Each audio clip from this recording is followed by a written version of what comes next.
Hi, in this video I'll explain what is hacking and why learn it. We'll go into its complete details like its types, white hat, black hat and gray hat hacking, and then which one makes what kind of money and what are the things that keeps white hat hacking separate from the other two. So let's get started by first understanding what is hacking. If you think a computer hacker is a sweaty nerd sitting in his mom's basement, then you are completely wrong, because according to Eric Raymond, a computer hacker is someone who is passionate about computers and works with other hackers to forward computer innovation. But indeed there are a lot of different dimensions to hacking. Some people also refer hacking as gaining unauthorized access to systems. But let's assume that we are talking here about gaining unauthorized access whenever we refer to as hacking. Okay, so hacking is the process of gaining unauthorized access to systems, getting information of people, listening to the people, getting their pictures, stealing money from their bank account, or using their own identity, and much more. Now there are three main types of hackers: white hat hackers, or I call them the good guys; gray hat hackers, or I call them the guys who knows how to make fun; and there is the bad guys, the black hat hackers. So let's go through each one separately and understand what they do and how they make money and how much they make money. Black hat hackers, the bad guys. These are the people who want to hack systems for their illegal goals. That would be either hacking people's bank accounts and stealing money, or hacking into big company and stealing information, taking down websites, and much more. So let's also discuss what kind of money they make by watching this video. An ACH payment is basically, if I were to pay, let's say I was going to buy a car from Mr. Jeremiah, I would be transferring money from my checking account directly into his. Before you set up a major transfer, your financial institution is going to transfer something very small, maybe a couple pennies, maybe a couple bucks, simply to verify we've got everything lined up. Once they verify reception of that fundage, they'll move through with a larger transfer. Now, what we're about to discuss is potentially legal, may potentially actually be allowed under the terms of service. How many of you guys do PayPal? How many of you guys have multiple PayPal IDs? Okay, and that's fair, right? That's legal? It's allowed in the terms of service? Well, imagine using that one mechanism to make a lot of money. We're talking to the effect of setting up, 80,000 of those accounts. Set up a simple script. Now, one of the things you're going to notice is when we started off with RSnake firing up a tool, a hacker tool, local proxy, to make some money, we're going to go back and make things so much simpler to where you're only using a browser at some point. Now, this particular attack, we have an individual, Michael Largent, that used a simple script to create thousands and thousands and thousands of online bank accounts. He did this with Schwab, E-Trade, and others. And he was doing the Superman hack. He would set up an ACH transfer and just verify it. He wouldn't go for the full transfer, but he was basically opening accounts, transferring money into a centralized account that he owns, and then moving that money out of the account and forwarding it on to himself. Doesn't sound that bad. It's very small money. Ringing any bells from the office space world? Now, one of the things that's very, very interesting is it wasn't inherently illegal what he was doing by accumulating all of these very small monetary amounts. But it added up very, very quickly. Google checkout, he made about $8 grand.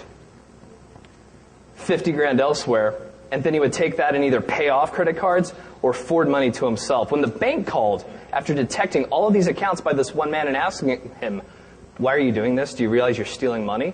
"Oh, I don't understand. I don't know that I'm doing anything illegal." This is also a great way to forge new relationships with people like the Secret Service that follow you around and like to learn things about you. It's really interesting, all the information they gleaned on this man. When you read the affidavit, and all the links are going to be in the slide deck, one of the things that the Secret Service guy that wrote up the affidavit came back and states, "I could never figure out if the guy was married, but here's all this other information on him." Now, here's the really funny part about this. It wasn't inherently illegal. He got busted on the Patriot Act. He was stealing money. Patriot Act. Why is that? Shout it out. Anybody know why? Anybody in financial services? Yes. He was using names from comic books and cartoons. They busted him for false names. Who in this crowd is not using a real name with their email address? Be very careful, it might not be legal. Now, the rest of this is, he only got busted for 4 counts of computer fraud, wire fraud, and mail fraud. It was the Secret Service. The actual act of communicating the money was perfectly valid had he used real accounts. I don't know. Legal? Not legal? Ethical? Not ethical? For the most part, it was allowed by the terms of service of the website. Maybe it was a feature. All right, so I get to, I travel around, I get to... The purpose of showing you this video is not to encourage you to become a black hat hacker, but I'm just showing you what black hat hacker is and how they make money and what kind of money they make. So as we know from this explanation that black hat hackers are the bad guys and they go into systems and hack them for their illegal activities, and they can get into troubles from doing these activities, and what they do is illegal. So that's why we don't want to get into black hat hacking, but we need to understand what they are up to so that we can stop them. That's where the white hat hacking comes in. White hat hackers are the good guys. These are the good guys who first take permissions and then hack the system. It can either be a software, a company, database, or anything else, and then once they find the loopholes, then they will tell the system administrator or the owner of the system that this is the loophole in your system and this is the way how to fix it. These people are often hired by the companies to protect their system, and they have very interesting pays. So you can make whatever the black hat hacker makes by doing the good job, and you will also get appreciated for that, and you will also not get into trouble for doing something. So the question is, why the white hat hackers don't cross the line? Someone asked this question from former NSA hacker David Kennedy, and he replied, quote, that the one thing that keeps me ethical at my job and all the time is that I can do my job and still go to my home, meet my wife and kids, and hang out with them. If I turn to the black side, or if I get darker, so of course in the near future at some point I see myself in jail. End quote. I wish I could show you the video where David Kennedy says this, but due to YouTube rubbish copyright laws I cannot. So indeed the thing that keeps white hat hacker away from crossing the line is the fear of getting into jail and leaving everything behind for what they have worked so hard. So then we have the third type of hackers, which is gray hat hackers, the guy who really knows how to have fun. These are the type of hackers that will hack system whether they have permission or they don't have permissions. But the only thing that keeps them apart from black hat hacker is that they won't harm the system. Also, they don't steal money, but they often do it for fun or for making their name. But still what they do is illegal and they can be thrown into jail for doing so. Now that we know a little bit about hacking, let's understand why learn it.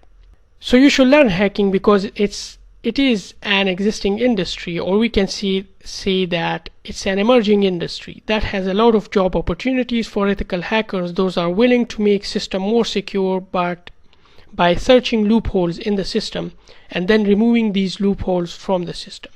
There are a huge amount of people needed in the field.